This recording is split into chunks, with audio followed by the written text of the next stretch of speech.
Hello, America. This is Rex Martin, just a little man with big ideas saying, stop the madness.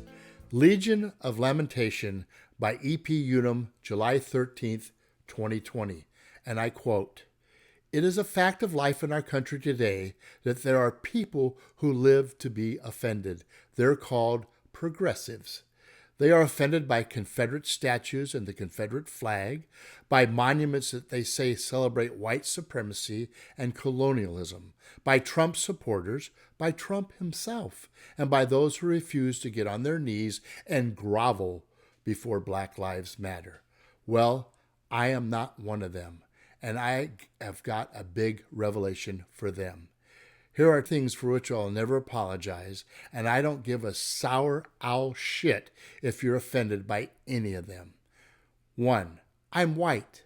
I was born white, and I don't feel guilty about slavery, segregation, the Trail of Tears, or the treatment of Chinese railroad workers, because now, get this, I didn't have anything to do with any of these. I'm no more responsible for these injustices than the Indian of today is responsible for the black hole of Calcutta. The idea of racial guilt is absurd. White privilege and white supremacy is a myth.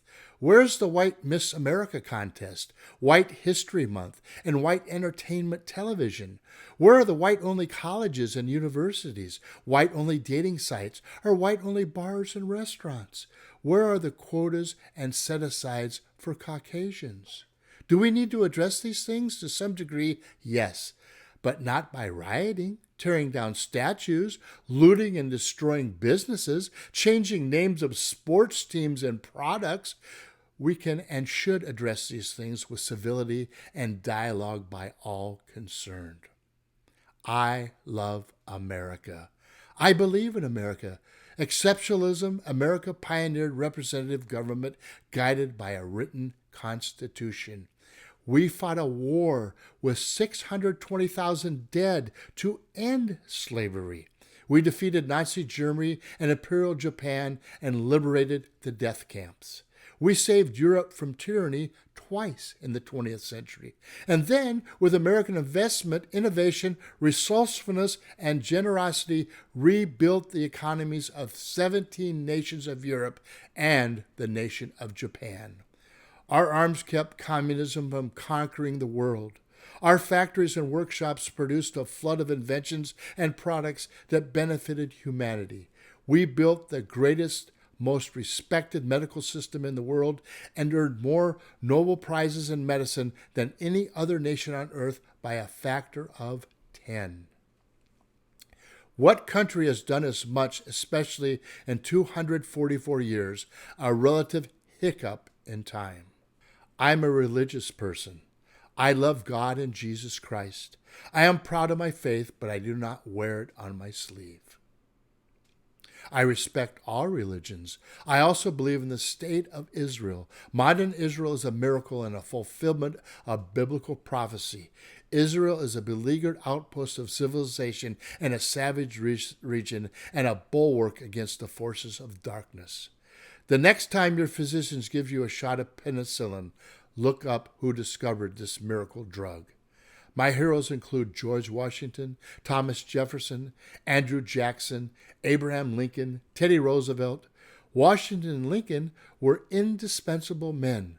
Washington defeated the greatest army on earth and led our country for the first quarter of century in its existence.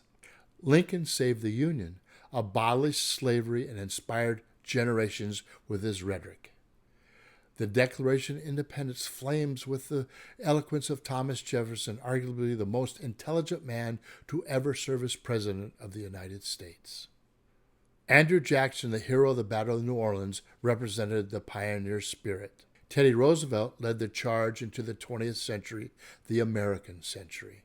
Together, they gave us a country so free that malcontents like Bernie Sanders, Alexandria Ocasio-Cortez, Ilhan Omar, and Rashida Tlaib can dump on it without fear of reprisal.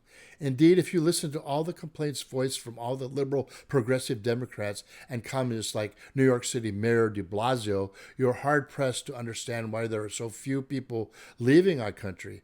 It is harder still to understand why, with all our so-called problems, millions of people from around the world want to come here.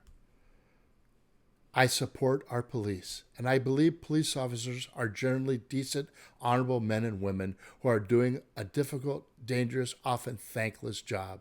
You couldn't pay me enough to do it.